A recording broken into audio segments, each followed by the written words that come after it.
Good morning, children. Today we are going to do Chapter 2 Civics, Diversity and Discrimination. The word diversity you have learned in the previous chapter. Diverse means different, variety. And India is the country of diversity. The best phrase to explain India's diversity is unity in diversity. Although we are diverse in many manners, but still we are united. The best example of diversity of India is that there are 8 religions, major religions in the world. Every single one of them is practiced in India. We have more than 1600 languages that are the mother tongue of people, and there are more than 100 dance forms. So there is lots of diversity in our country. We speak different language, eat different food, celebrate different festivals, right? So in this way, we are diverse in every manner. Sometimes when we meet people who are very different from us, we don't feel very comfortable with them because we are not familiar with them. Mostly it happens like that. And without meeting them, without talking them, mixing with them, we form certain attitude and options about other people who are not like us. That leads to prejudice. Prejudice means to judge people negatively or see them as inferior. Right? When we think that only one particular way is the best, that whatever we do is right, whatever we eat is proper, whatever our lifestyle is perfect and others are not right.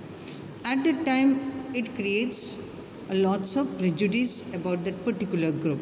For example, there are so many languages. If you feel that English is the best language, and those who are speaking English other than English, that means you are judging them negatively, or rather you are judging those languages negatively. So as a result, you will not have respect for the people who don't speak English. Is it right? All the languages are very rich, and language make our culture. So that is very important part of our life. So you cannot say only one language that you are speaking is the best and others are not right. So we can be prejudiced about many things, not only language. We can be prejudiced against religious belief, color of the skin, the region the people come from, the accent they speak, and other than the clothes they wear. Often our prejudices about others are so strong that we don't want to form friendship with them. We don't like to mix up with them. We don't even want to know about them. Without knowing, we form certain ideas, and in this way we hurt these people.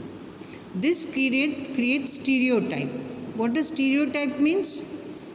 It means that we are not changing our things, changing our thoughts. We have decided, we have thought, that means it should be like that only. For example, we are very much familiar about the gender differences in our society, that girls will do such things and boys will do such things.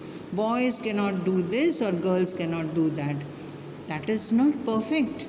Nowadays, boys are doing everything, and like this, in the same manner, girls are also showing their talent in all different fields. So those ideas, those things, they create some stereotype ideas in our mind that only girls can do this, not boys, or only boys can do this, not girls. Like that, take one statement. You will always hear that boys don't cry. Right? Boys don't cry. That is taken as a quality of a boy. But is it right? Why? They are not human beings. They don't have pain. They should not cry. Oh no, boy. Your boy, no, you don't cry. You're strong. But that is very wrong. That thing is put in the mind of the child that boys don't cry. In this way, they keep on piling up their sorrows, their pains and all. And then it comes out in a different manner, in a wrong manner, in some other place. So these are natural emotions. We are always supposed to show your emotions. So So the boy grows up with this thought that boys don't cry. So when even if they feel like crying, they stop them.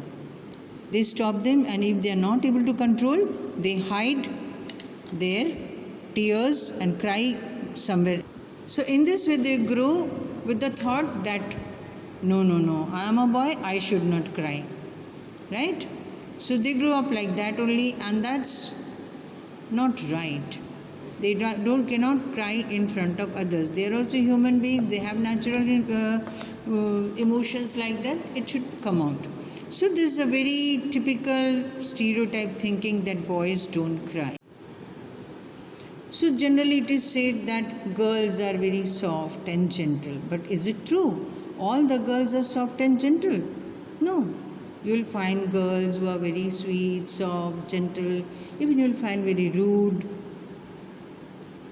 girls. So we fix people. When we fix people into one image, we create stereotype. Okay?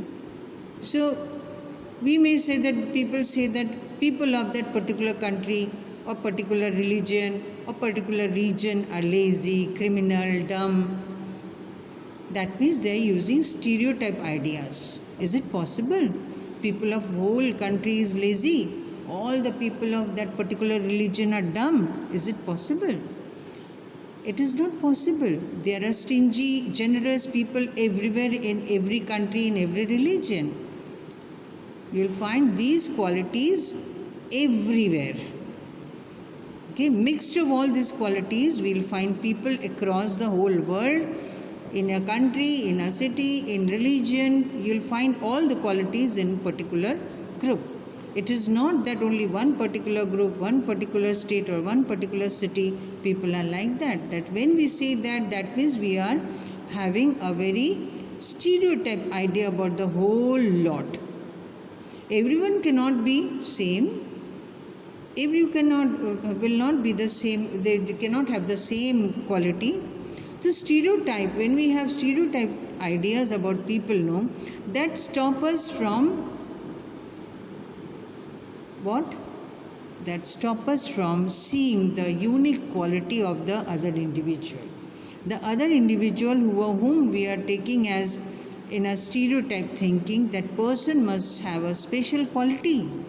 They might have special skills of doing things in a different manner, which is worth learning.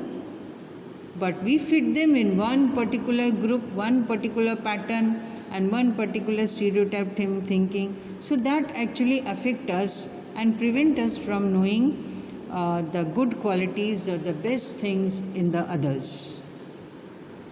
Now this creates inequality and discrimination.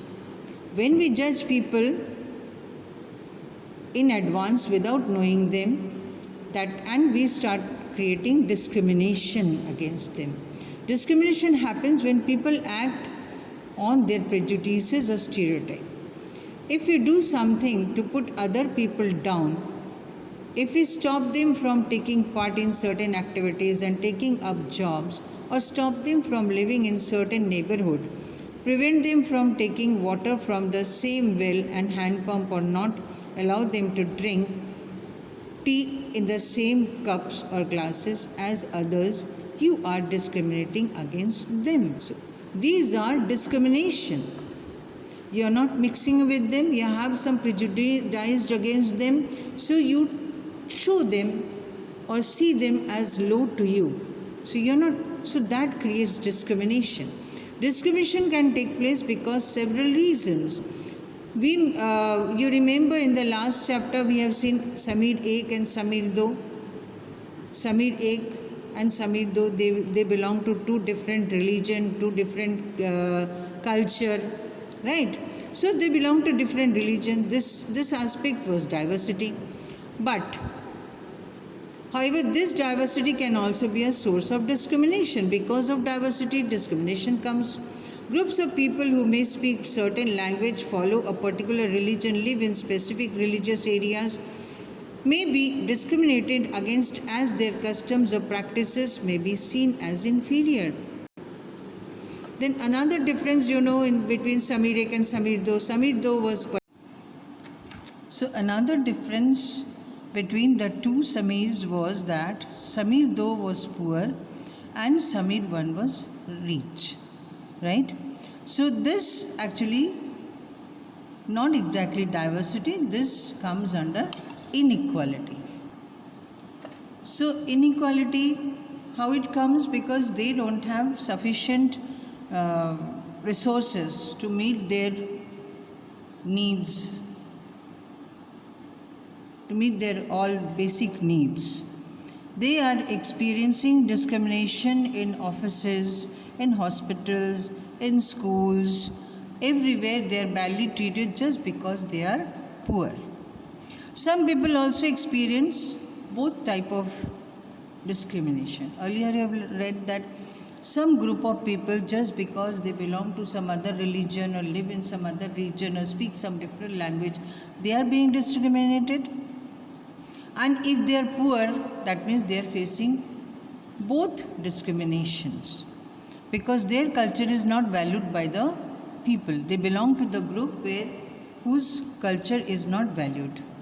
So tribals and like religious groups, they generally have this discrimination. They face this discrimination against the other by the other caste.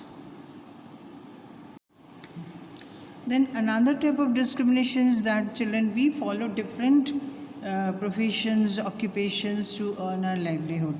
Like there are people who are carpenters, teachers, potters, weavers, fishermen, farmers, right?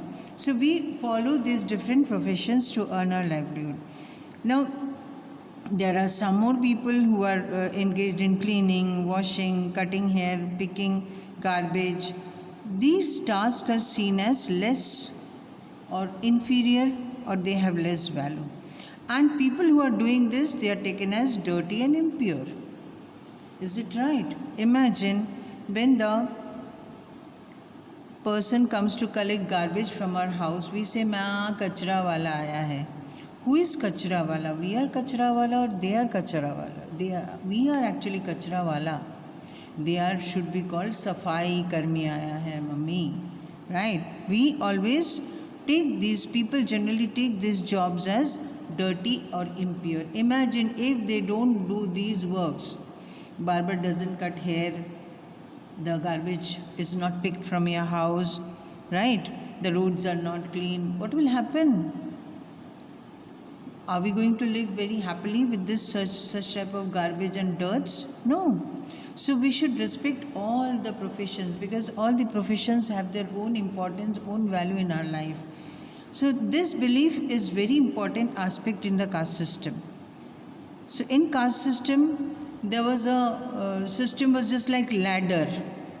People who are placed on the topmost part of the ladder, they considered themselves as the upper caste, and the people who were in the lowest grade in the ladder, they were considered as the lower caste or untouchables by the upper caste people.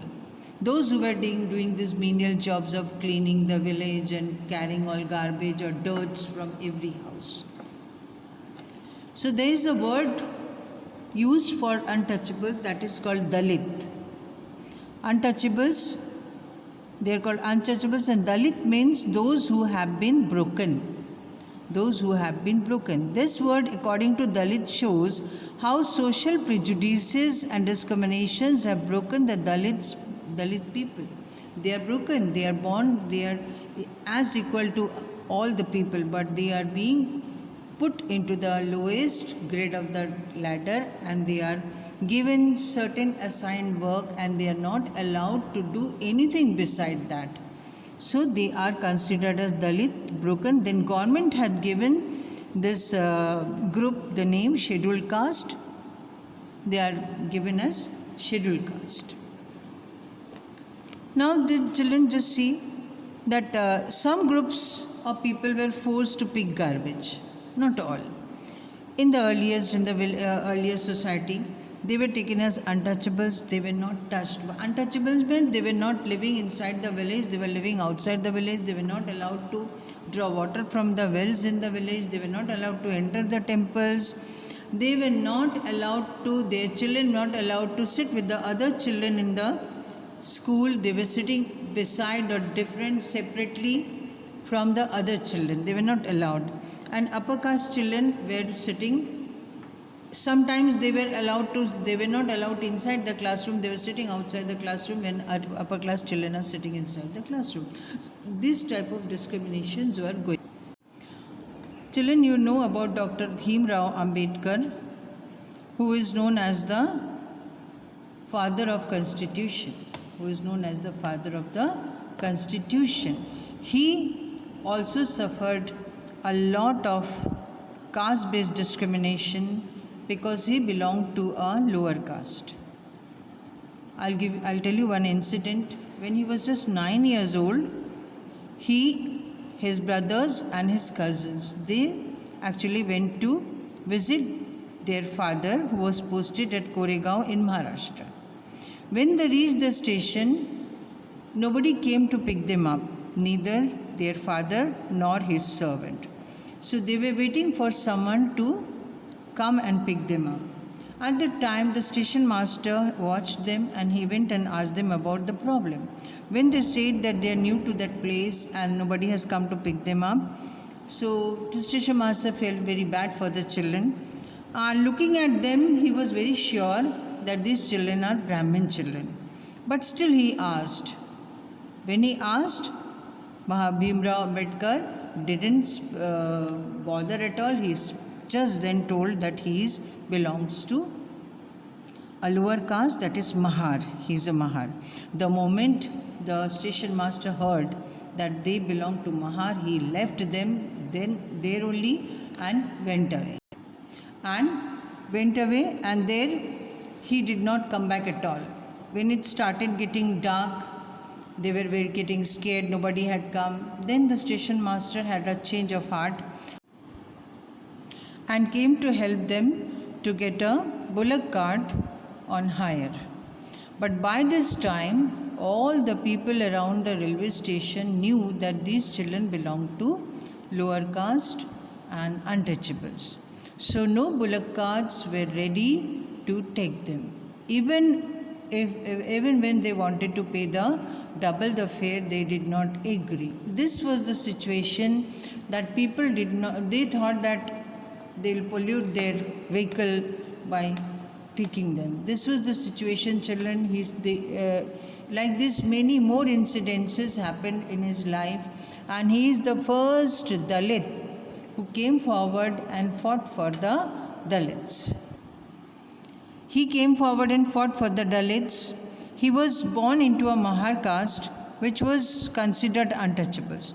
The Mahars were poor, they were landless people, they were born, and most of the things that they were not allowed to go for any work beside the work they were supposed to do. So Dr. Ambedkar was the first person of his caste who completed his college education and went to England to become lawyer.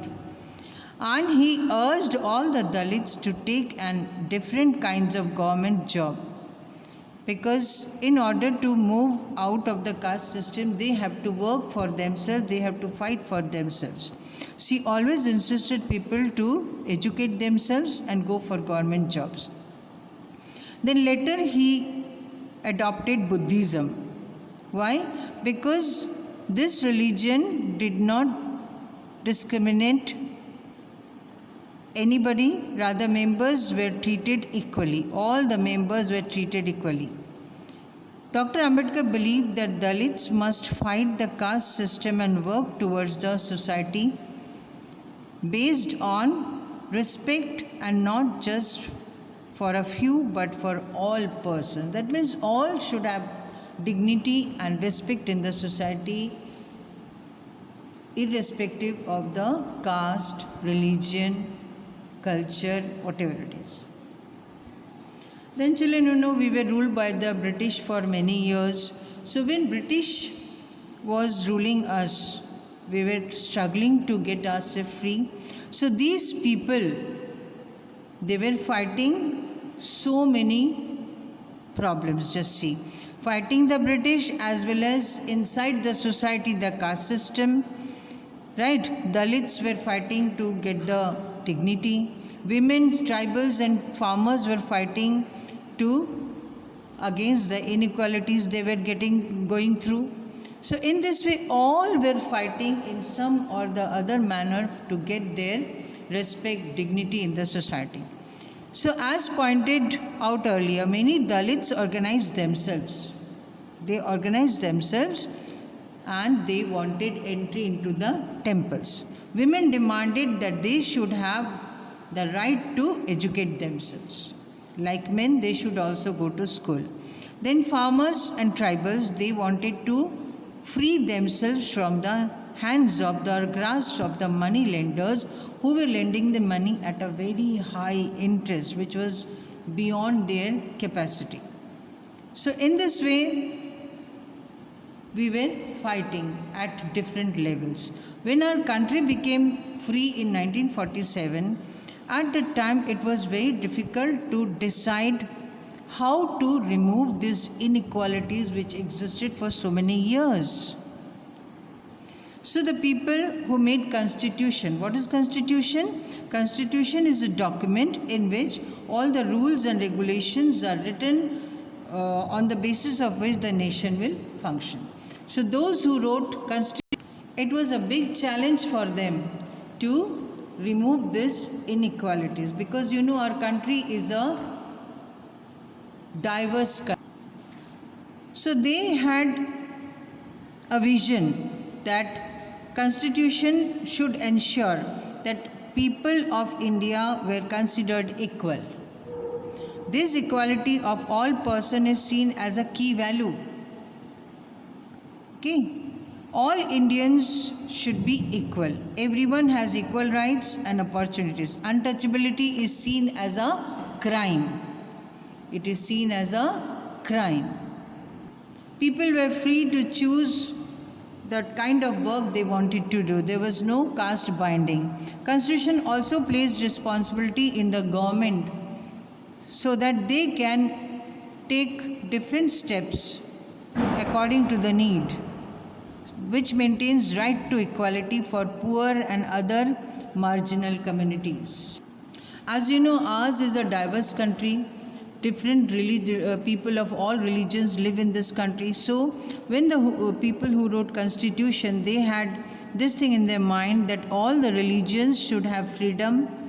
People should have the freedom to follow their religion, speak the language they are interested in, celebrate their festivals, and also express themselves freely without any discrimination or without any, irrespective of any culture, religion they belong to. So no one language was taken as language for the country, or no one religion is taken for religion of the country. In this way we were a secular country. Secular means the country which does not give importance to any one religion. Rather, people of all religions have equal rights and equal facilities. So in this way, Constitution has given equality to all, irrespective of the caste, culture, religion, men, women, whatever it is, all were equal in the eyes of the law. In our Constitution, we enjoyed equal rights. In this way, we were given equality which different categories of people have been fighting for a long. But children, this inequality remains, that is rich and poor. It is very difficult to remove that. It is still exists in our society. I hope children the lesson is clear to you. Okay, thank you.